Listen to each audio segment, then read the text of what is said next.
Hi, this is Andrew Freedman, author of Thrive, the Leader's Guide to Building a High-Performance Culture. And in today's Accelerator, we're going to be talking about one of the 6 influences in our exemplary performance or high-performance system.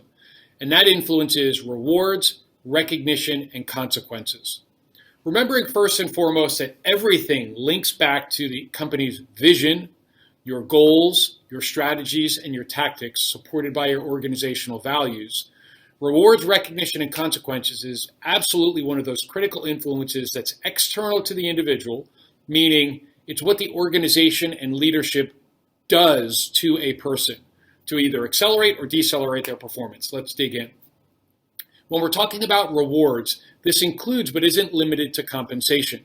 This you want to think about as a leader, what are you rewarding people for?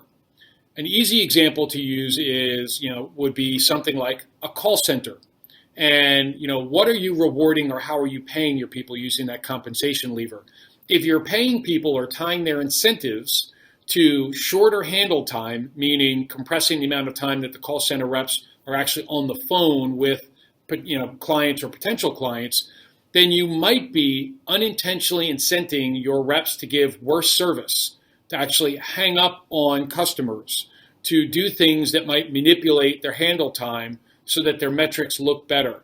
We talk about this in the book a little bit, this specific example. It's real. You absolutely want to think about, are your rewards aligning with and matching up to the things that are most important, supported by your values, connecting to your goals, your strategies, your tactics, and ultimately your vision. In terms of recognition, you also want to think about what you're recognizing. So are you, in fact, recognizing when people bring the values to life in a productive way, or are you recognizing when they don't? And are you addressing those things clearly, consistently, and in as near real time as you possibly can?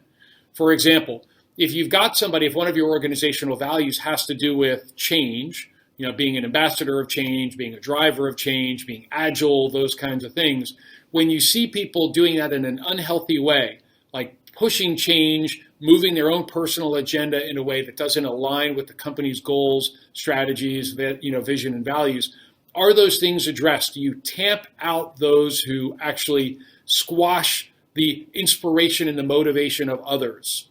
Right? That's a way to make sure that you've got this influence of recognition appropriately aligned. And then last is consequences, and this connects back to that example that I just gave.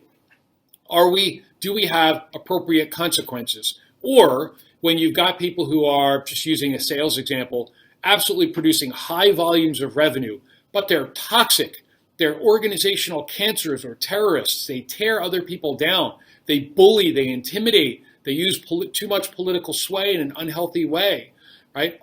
Do we tolerate that?